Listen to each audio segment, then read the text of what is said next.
Hello students, welcome to the digital Pathshala channel. मैं हूं आपका सोमानी सर बच्चों। और जैसा कि मैं जो सीरीज चला रहा हूं सीबीएसई की, उसमें इलेक्ट्रोस्टैटिक्स के जो क्वेश्चंस कर रहे थे, तो उसमें थोड़ा सा पार्ट रह गया था। तो 5-10 क्वेश्चंस का ये एक और वीडियो है, वो ऑलरेडी लेंदी हो गया था, तो इसलिए मैंने एक नया वीडियो बनाया है। तो देखो बेटा क्या कह रहा है question. A spherical conductor of radius 12 centimetre has a charge of 1.6 into 10 to the power minus 7 coulomb distributed uniformly on its surface. What is the electric field inside the sphere, just outside the sphere, at a point 18 centimeter from the center of the sphere? तो देखो बड़ा spherical conductor है, ठीक है। जैसा कि मैंने आपको बताया था कि अगर स्फेरिकल कंडक्टर है तो charge will be on its surface. Complete charge will be on its surface, ठीक है बेटा।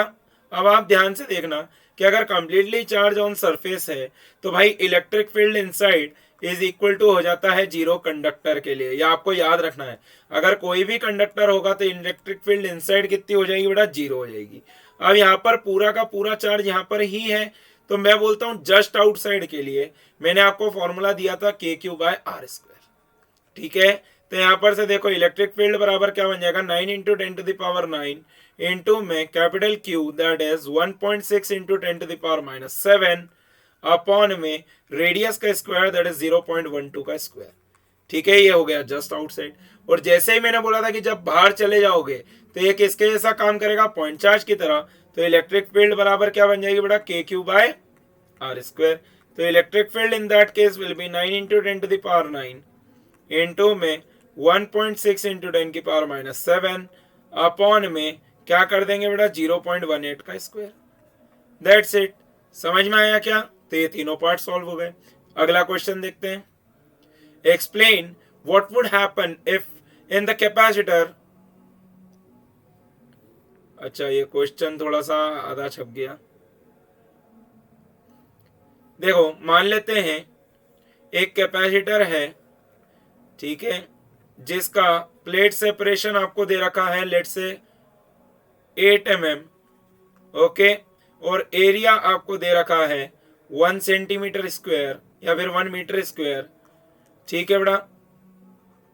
बहुत ज्यादा ही बड़ा कैपेसिटर हो जाएगा, 1 सेंटीमीटर ही ले लेते हैं, ठीक है। आप बस इतना समझो, मैं आपको कॉन्सेप्ट सिखाना चाहता हूं।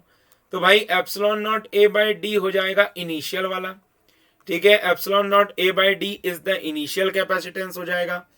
अब उनने क्या बोला कि 3 mm माइका शीट आपने उसमें लगा दी है, ठीक है। This is the 3 mm। अच्छा, ये 8 mm था, ये 3 mm है। तो अब कैपेसिटेंस को क्या हो गया ऐसा आपसे पूछ रहे हैं। तो भाई C डैश बराबर क्या बनेगा? एप्सिलॉन नॉट A अपॉन में D-T प्लस में T/K। बेटा आप बोर्ड्स में फॉर्मूला भी लिख के आ जाएंगे ना, तो आपको आधे नंबर तो वैसे भी मिलता है, आधा मार्क, ठीक है, फॉर्मूला लिखने का। तो C डैश बराबर क्या बन जाएगा? एप्सिलॉन नॉट A अपॉन में D कितना था बेटा? 8, T कितना है आपके पास? 3, T कितना है? 3, ओके, प्लस में 3/K दैट इज 6, ओके बेटा। तो C डैश बराबर क्या आ रहा है?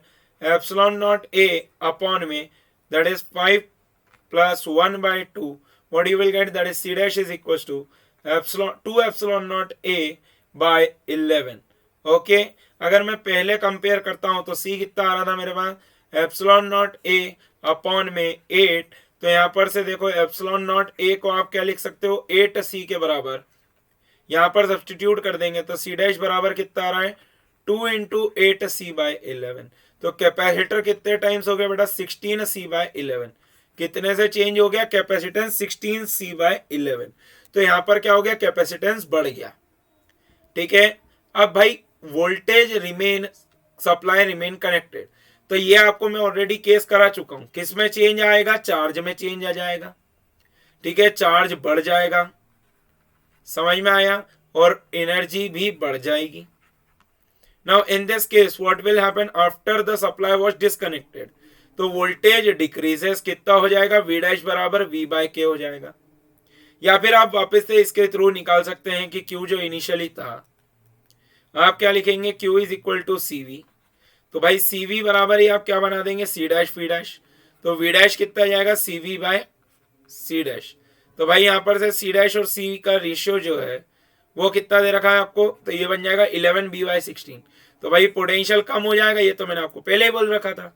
यस और नो? तो in this manner you can solve this type of question. अगला सवाल देखते हैं बेटा। A 600 picofarad capacitor is charged by a 200 volt supply. It is thus disconnected from the supply and is connected to another uncharged capacitor. How much electrostatic energy is lost in the process? तो देखो बेटा, ये मेरे हिसाब से बहुत ज्यादा important question है सीबीएसई के लिए, अच्छे से पढ़ेंगे इसको। ठीक है, तो आपने क्या करा, एक कैपेसिटर लिया जो कि 600 पिकोफैराड का कैपेसिटर था। इसको आपने कनेक्ट करा बेटा किसके साथ, एक बैटरी के साथ जो कि 200 वोल्ट की बैटरी सप्लाई थी। तो what is the charge, that is 600 picofarad. Picofarad को हम कन्वर्ट कर लेते हैं, पिको मतलब होता है बेटा 10 की पावर -12, ये भी आपको याद होना चाहिए। इनटू में 200, तो दैट मीन्स क्यू बराबर कितना बनेगा बेटा, 12 इंटू 10 की पावर 4 इंटू में 10 की पावर -12 कुलम। तो क्यू बराबर कितना आ रहा है बेटा, 120 नैनो कुलम। ठीक है, कितना हो जाएगा बेटा, 120 नैनो कुलम। अब आप ध्यान से देखो कि आपने इसको क्या करा, एक कैपेसिटर, अनचार्ज्ड कैपेसिटर से आपने इसको ऐसा कनेक्ट कर दिया। तो भाई मैंने आपको लिखा था Q will be conserved, that is Q net will be equal to Q1 plus Q2, है ना। तो इसको आप लिख दोगे C equivalent into V, that is equal to C1 V1 plus में C2 V2। अरे यार, जब V2 से चार्ज ही नहीं करा तो ये तो जीरो हो गया ना। तो ये कितना हो जाएगा, C1 plus C2 that is 1200 into 10 की power -12 C equivalent C1 plus C2। अगर आपको इसमें डाउट है तो आप वापस से वाला वीडियो देखिए कैपेसिटर वाला, उसमें क्लियरली एक्सप्लेन्ड है। यहाँ पर से देखो ये कितना है, 120 इंटू 10 की पावर -9। हमको ये वोल्टेज निकालना है V। तो V जो आ रहा है बेटा वो कितना आ रहा है मेरे पास, कॉमन वोल्टेज, दैट इज 120 बाई 1200, दैट इज 1/10 इंटू में आ जाएगा बेटा 10 की पावर 3। तो वोल्टेज जो आ रहा है मेरे पास, कॉमन वोल्टेज, वो कितना आ रहा है बेटा, 100 वोल्ट। तो this will be the common voltage. अब ध्यान से देखना, आपको क्या बोला कि एनर्जी लॉस्ट बताइए। तो भैया इनिशियल एनर्जी कितनी थी, हाफ CV स्क्वायर। ओके, तो इनिशियल एनर्जी बराबर हाफ इंटू में 600 इंटू में 10 की पावर -12 इंटू में V square, that is 4 into में 10 की पावर 4। ओके बेटा, तो यहाँ पर से देखो इनिशियल एनर्जी जो स्टोर्ड है वो कितनी आ रही है हमारे पास, 1200 इंटू 10 की पावर -8 जूल। ओके, अब फाइनली जो एनर्जी आ रही है वो कितनी लिखेंगे, half C1 plus C2 into में V स्क्वायर। भाई ये तो इनिशियल वाला है, V1 कर देंगे। तो भाई फाइनल जो एनर्जी आ रही है वो कितनी आ रही है, 1/2 इंटू 1200 इंटू में 10 की पावर -12 इंटू में 10 की पावर 4। ओके, तो UF बराबर कितना बन रहा है मेरे पास, 600 इंटू 10 की पावर -8 जूल। ओके, आपसे पूछा है कि एनर्जी लॉस्ट बताइए, तो change in potential energy is the energy lost. तो यहाँ पर से अगर हम इसको सॉल्व कर लेते हैं तो ये आ जाएगा 600 इंटू 10 की power -8 joule, that is the energy lost. Okay, तो बेटा ये मैंने आपको पूरी प्रोसेस समझाई है कि किस टाइप से हमें इस क्वेश्चन को सॉल्व करना है। हो सकता है कि आपको कैपेसिटर के ऊपर एक डेरिवेशन दे दे और साथ में इस टाइप का एक न्यूमेरिकल दे दे। ठीक है, इसलिए मैंने इसको वेरी इंपॉर्टेंट मार्क करा है। अगला क्वेश्चन देखते हैं बेटा। A point positive charge is brought near an isolated conducting sphere. The net electric field is best represented by. अब आप एक बात को ध्यान से समझना बेटा, मैं आपको एक चीज तो डायरेक्टली बताता हूं कि ये दोनों तो नहीं हो सकते। अगर आपने मेरी जो कंडक्टर जिसमें मैंने बताया था, अगर वो वाली वीडियो ध्यान से देखी हो तो ये दोनों पे आप डायरेक्टली मार्क कर सकते हैं। क्यों? क्योंकि इलेक्ट्रिक फील्ड यहाँ पर से परपेंडिकुलर नहीं है सरफेस पे। सरफेस पे आप अगर टेंजेंट डालेंगे तो इलेक्ट्रिक फील्ड कैसी होनी चाहिए, परपेंडिकुलर होनी चाहिए। तो भाई ये वाली जो है वो आ रही है परपेंडिकुलर इस पॉइंट पे, सिमिलरली ये वाली भी आ रही है परपेंडिकुलर इस पॉइंट पे। मतलब कि फर्स्ट और सेकंड हो सकता है। अब पहले आपको सोचना पड़ेगा कि कौन सा आएगा या फिर कौन सा नहीं आएगा। आप एक बात समझो, अगर यहाँ पर पॉजिटिव चार्ज रखा हुआ है तो ये क्या करेगा, स्फीयर के ऊपर यहाँ पर नेगेटिव चार्ज इंड्यूस करेगा, तो यहाँ पर पॉजिटिव चार्ज हो जाएगा। समझ में आया? सिमिलरली यहाँ पर भी नेगेटिव चार्ज इंड्यूस करेगा और यहाँ पर पॉजिटिव चार्ज हो जाएगा, बिकॉज कंडक्टर वॉज इनिशियली अनचार्ज। अब आप ध्यान से देखिए बेटा कि भाई आपने बोला कि अगर नेगेटिव है तो इलेक्ट्रिक फील्ड यहाँ पर टर्मिनेट होनी चाहिए, वो तो हो रही है, दोनों में हो रही है, ये बात भी सही है। और पॉजिटिव चार्ज है तो यहाँ पर से ऐसे निकल भी रही है, दोनों में हो रही है, ये बात भी सही है। लेकिन आप सेकंड पॉइंट पे देखेंगे तो बेटा यहाँ से इलेक्ट्रिक फील्ड बाहर हो रही है, बट यहाँ पर इलेक्ट्रिक फील्ड अंदर आ रही है, तो ये वाला भी गलत हो जाएगा, because electric field from a positive charge will be outside not inside. Okay, तो हमारे पास इसका करेक्ट आंसर क्या आएगा, ऑप्शन 1। ठीक है, आगे बढ़ते हैं। देखो, the electric flux through the surface, हाँ ठीक है, ज्यादा कुछ नहीं है, बस इलेक्ट्रिक फ्लक्स ही निकालना है। अब आप देखो, यहां पर भी प्लस क्यू चार्ज इंक्लोज्ड है, यहां पर भी प्लस क्यू इंक्लोज्ड है, यहां पर भी प्लस क्यू इंक्लोज्ड है, यहां पर भी प्लस क्यू इंक्लोज्ड है। क्या मैंने शेप को लेके कोई बात करी थी गॉस लॉ में? नहीं करी थी, तो क्यों दिमाग लगाना है भाई? फ्लक्स का फॉर्मूला मैंने आपको कितना दिया, Q in by epsilon not. Okay, तो यहां पर से आपके पास फ्लक्स क्या बन जाएगा बेटा, plus Q by epsilon not from all the surface. तो करेक्ट आंसर क्या आ जाएगा, is the same for all the figures. That's it, question solve. ये ऑब्जेक्टिव के लिए बहुत इंपॉर्टेंट है बेटा। ठीक है, आगे बढ़ते हैं। देखो, 5 charges Q, each are placed at the corners of a regular pentagon of side A. What will be the electric field at the center A? अच्छा, center O of the pentagon. What will be the field at O if the charge from one of the corners is removed? Okay. What will be the electric field at O if the charge Q at A is replaced by minus Q? ठीक है, how would you answer to be affected pentagon is replaced by n-sided regular polygon with a charge Q at each of its corner? मैं आपको एक simple सी बात बताता हूं। अगर मैंने आपको बोला कि भाई ये रिंग है, रिंग के सेंटर पे कितना इलेक्ट्रिक फील्ड होती है, तो बेटा रिंग की एक्सिस पे लिखवाया था के क्यू एक्स अपॉन में R square plus x square to the power 3/2। जब सेंटर पे आ जाएंगे तो एक्स इक्वल टू 0 हो जाएगा, तो इलेक्ट्रिक फील्ड कितनी आ जाएगी, 0। अच्छा, तो बस यहां से दिमाग लगाना है बेटा। सर्कल क्या होता है, it is a polygon of infinite side, that's it.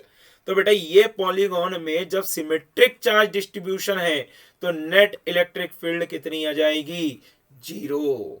समझ में आया? तो इसके लिए पहले वाले का आंसर क्या हो जाएगा बेटा, 0। आप इसमें लिखेंगे because of the symmetric charge distribution the net electric field at the point O is equal to 0। Okay, अब मैं सेकंड वाले को भी बहुत ही दिमाग से सॉल्व करूंगा, सोचना ध्यान से। What will be the electric field eight O if the charges from one corner say A is removed? सोचना बहुत ध्यान से। क्या मैं ऐसा कह सकता हूं, मेरी ड्राइंग तो माशाल्लाह है, ठीक है, क्या मैं ऐसा कह सकता हूं कि भाई ये वाले पॉजिटिव चार्ज के कारण एक इधर एक फील्ड आ रही होगी, लेट्स से E, बाकी के तीनों चार्ज के कारण एक ये फील्ड आ रही होगी E, है ना? तो भाई ये इसको कैंसिल आउट कर दे, पर मैंने बोला ये वाला चार्ज तो है ही नहीं, तो आप ये नीचे वाली को हटा दो, तो आपके पास कुल क्या बनेगा, E। लेकिन अगर आप बाकी चार के कारण निकालने जाओगे तो बेटा फंस जाओगे। ठीक है, समझ में आया नहीं आया? बाकी चार्ज के कारण निकालने जाओगे तो फंस जाओगे। हम लगाएंगे दिमाग, हमने बोला बाकी चार्ज के कारण निकालना क्यों, बस डायरेक्शन ऑपोजिट कर देंगे ना। आया नहीं आया समझ में? तो ये डिस्टेंस आ रहे, तो E की वैल्यू कितनी आ रही है बेटा मेरे पास, K Q by R square. Okay, तो भाई अगर मान लो ये पॉजिटिव एक्स वाई डायरेक्शन था, तो अभी जो इलेक्ट्रिक फील्ड आएगी वो किस डायरेक्शन में आएगी, K Q by R square in the minus J cap direction. Okay, अरे हमने बोला सबको हटाने की जगह हम तो सबके कारण निकालने की जगह हम तो एक के कारण निकालेंगे, बस डायरेक्शन को ऑपोजिट कर देंगे। ये थी एकदम जेई लेवल की अप्रोच बेटा, कि एकदम आपने देखा और आंसर निकाला। और कोई दिक्कत नहीं, आप सीबीएसई में भी ऐसा लिख के आ सकते हो, आप अपना एक्सप्लेनेशन प्रॉपर दीजिए वहां पे।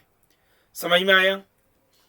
आफ्टर दैट आपको उन्होंने क्या बोला कि भैया हमने प्लस क्यू को रिप्लेस कर दिया माइनस क्यू से, तो ये तो सोने पे सुहागा हो गया। अरे आप समझो, प्लस क्यू होता तो 0 होती इधर, अब माइनस 0 होती मतलब कि क्या थी, माइनस अपनी तरफ खींचेगा फील्ड को, बाकी सबके कारण भी इस तरफ ही आ रही है, तो भाई यहाँ पर मिला के बन जाएगी 2E। तो नेट इलेक्ट्रिक फील्ड कितनी बन जाएगी 2KQ/r²। समझ में आया? ठीक है। How would your answer to be affected if the pentagon is, अच्छा ये तो मैंने बता ही दिया, अरे सेकंड पार्ट मैंने सबसे पहले क्लियर किया। इज इट ओके बेटा?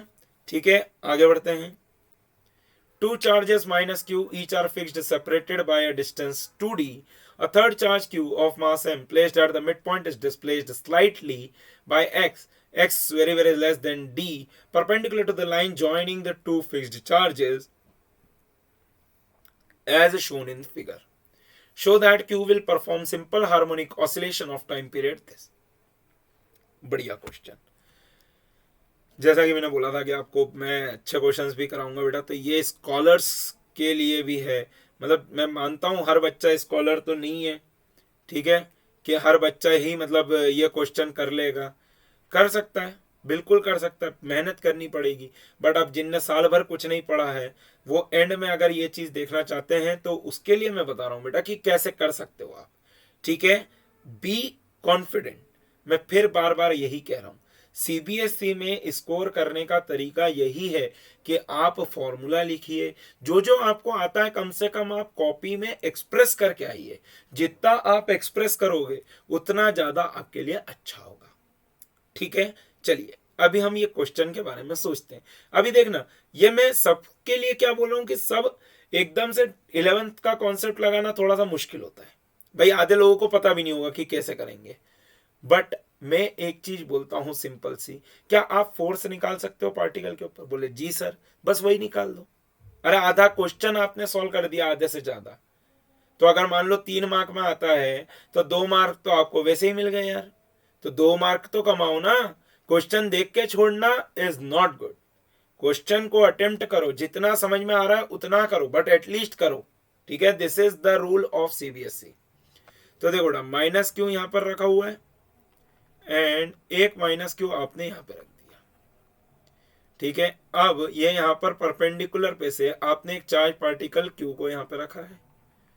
ठीक है, now this distance is x, this is d, this is also d, this distance okay.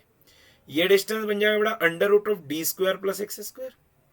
ये बन जाएगा under root of D square plus x square. अब देखो पॉजिटिव चार्ज है तो नेगेटिव चार्ज उसको अट्रैक्ट करेगा, let's say with a force F. तो ये भी तो फोर्स एफ ही आएगा ना, क्योंकि दोनों चार्जेस सेम है। ये चार्ज के ऊपर फोर्स निकालना है, डिस्टेंस वगैरह सब कुछ सेम है।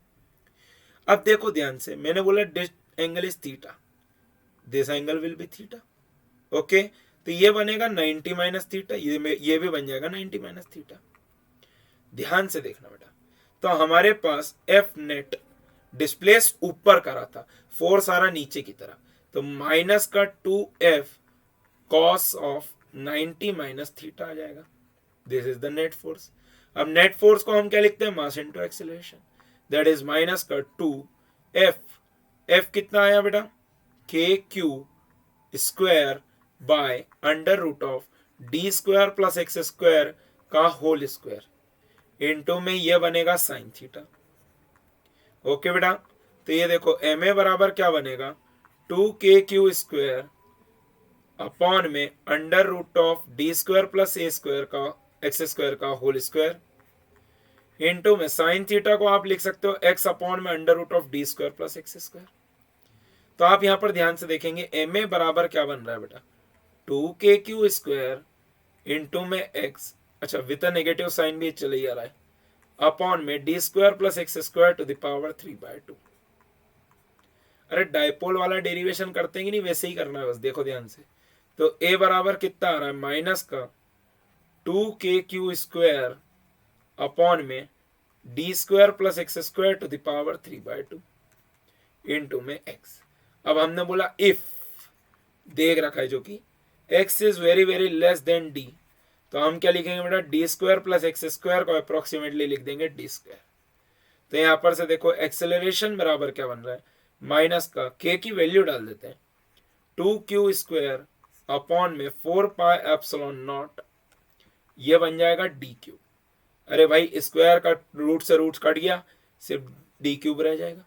अरे हमारे एसएचएम की कंडीशन क्या होती है? ए बराबर माइनस का ओमेगा स्क्वायर एक्स, तो ओमेगा आ गया ना बेटा, कितना आ गया? Under root of q square upon में 2 pi epsilon naught, epsilon naught square क्यों कर दिया मैंने पता नहीं, 2 pi epsilon naught d cube, और एम भी आएगा नीचे। ठीक है, तो भाई टाइम पीरियड आ जाएगा 2 pi under root of 2 pi epsilon naught m d cube by q square. Okay, ये 2 पाई को अंदर भेज दो तो टाइम पीरियड बराबर क्या बना बेटा, under root of 8 pi cube epsilon naught m d cube by q square. That's it, this is the answer. आया बेटा समझ में? अच्छा क्वेश्चन था, मैं खुद मान रहा हूं बहुत अच्छा क्वेश्चन है। सबको ये रिलेशन नहीं पता होगा, अरे बेटा यहां तक करके आ जाना, ठीक है, जितना हो पाए बस उतना करके आना। आई बात समझ में? अगला क्वेश्चन देखते हैं। Figure 2.2 shows some equipotential lines distributed in space. A charged particle, a charged object is moved from point A to the point B. The work done in figure 1 is the greatest, the work done in the figure 2 is the least, the work done, ये objective के लिए important है बेटा question, इसलिए मैंने add करा है। देखो आपने पार्टिकल को उठा के कहां से कहां पे रखा है, ए से बी पे लेके गए, ए से बी पे लेके गए, तो वर्क डन बराबर क्या हो जाएगा बेटा, q into V B minus V A. अब देखो फर्स्ट पार्ट के लिए देखते हैं, क्यू चार्ज है, अब देखो वी बी है 40 माइनस 20, कितना आया, work done in the 1 is 20 q, work done in the 2 लिखते हैं बेटा, तो क्यू इंटू में V B minus V A, तो वर्क डन 2 बराबर क्या बनना है बेटा, क्यू इंटू में 50 माइनस, अब ये पॉइंट यहां बना रखा है, लिखा है यही वाला होगा वैसे तो 50 माइनस 20, तो यहां पर से देखो W2 बराबर कितना आ रहा है, 30 क्यू। सिमिलरली W3 बराबर क्या बनेगा, q times of V B minus V A. बार बार फॉर्मूला इसलिए लिख रहा हूं ताकि आपको याद हो ये, ठीक है बेटा, इसलिए ही लिख रहा हूं ताकि याद हो, याद करना जरूरी है फॉर्मूले को, समझ में आया? तो भाई वापस से अगर आप देखेंगे work done in the 3 is q, V B था 40 माइनस 20, तो यू हैव गॉट W3 बराबर 20 क्यू। तो भाई वर्क डन ग्रेटेस्ट किस में आ रहा है हमारे पास, 2 में आ रहा है, तो अब 1 में और 3 में तो वर्क डन सेम आया, ठीक है। अब ये थोड़ा सा शायद एक पोर्शन कटा हुआ भी है, आई गेस इसलिए आंसर नहीं मैच कर रहा है।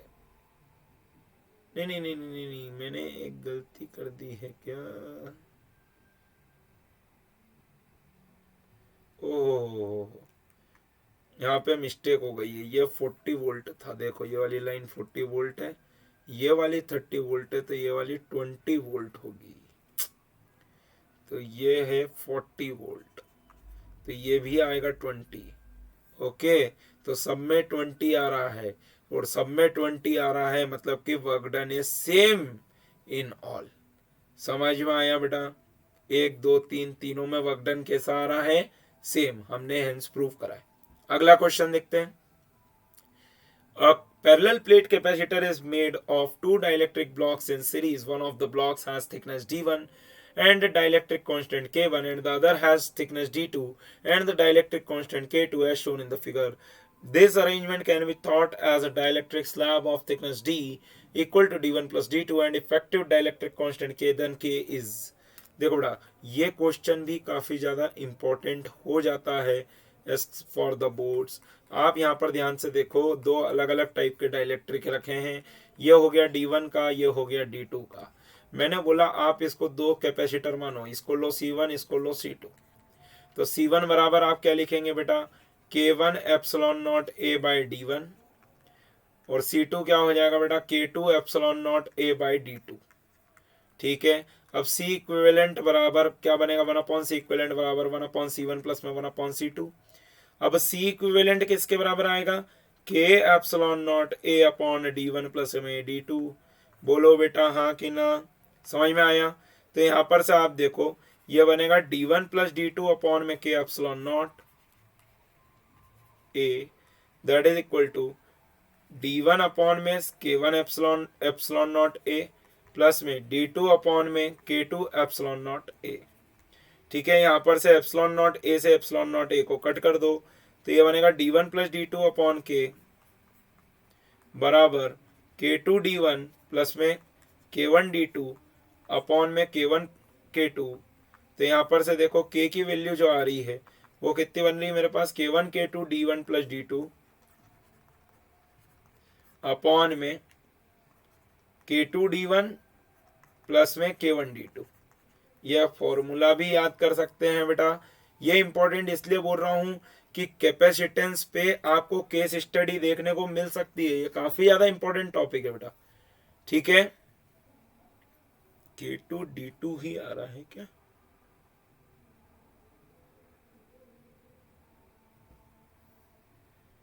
सॉल्विंग के तो आई गेस मैंने गलती नहीं करी है।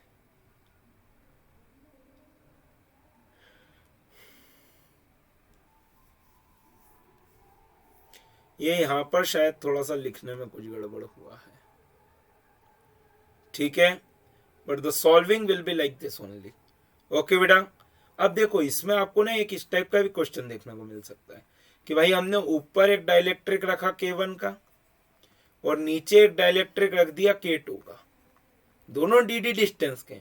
तो in this case what you have to take, ऊपर लोगे C1 कैपेसिटेंस और यहां पर लोगे आप C2 capacitance.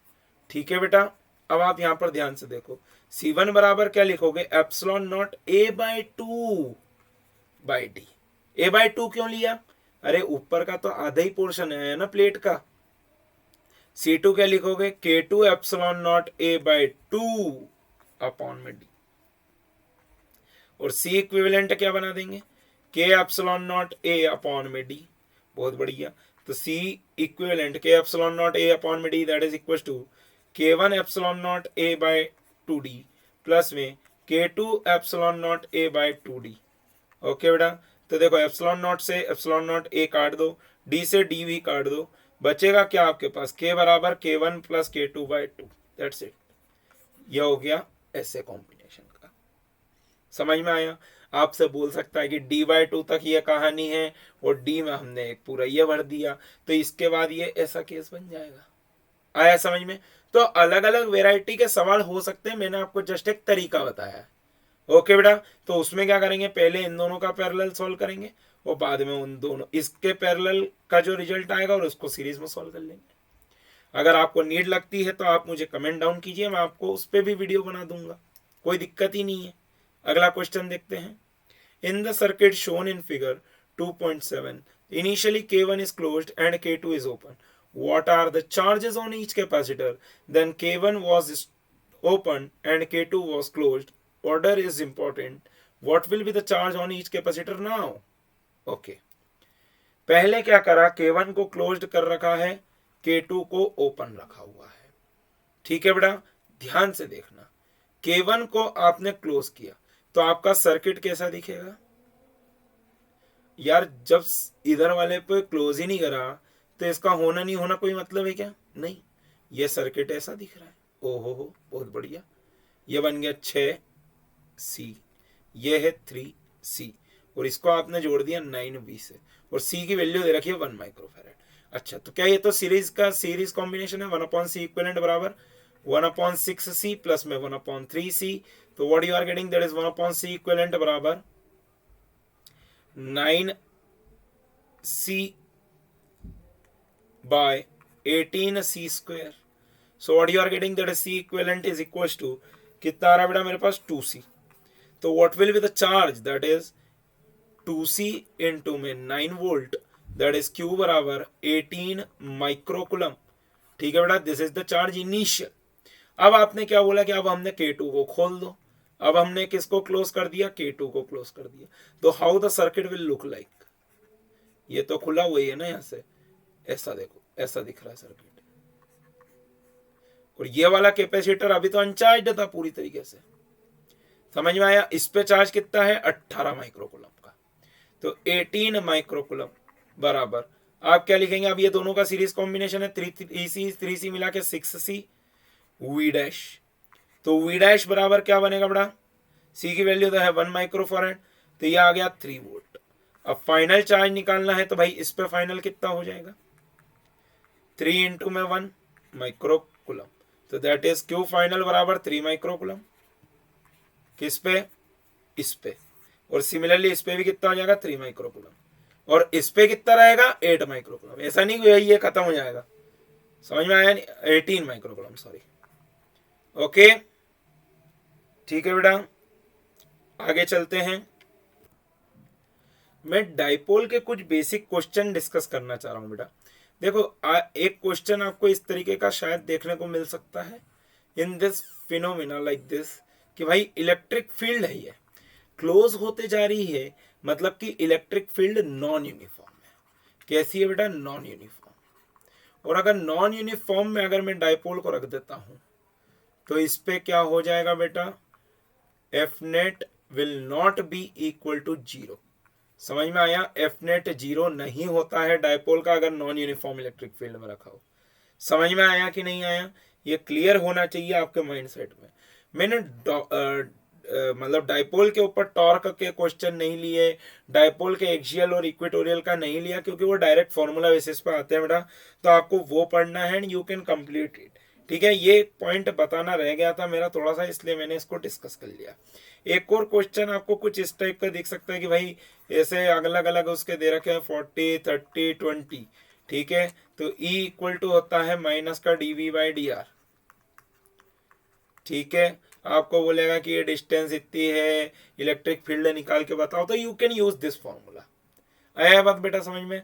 So thank you so much everyone for watching this video and please subscribe and share digital Pathshala channel. बेटा मैं हूं आपका सुमानी सर। आज के लिए बस इतना ही। इलेक्ट्रोस्टैटिक्स कंप्लीट हमारा यहाँ पर कंप्लीट हो जाता है, खत्म हो जाता है। कल से हम स्टार्ट करेंगे current electricity. Thank you very much.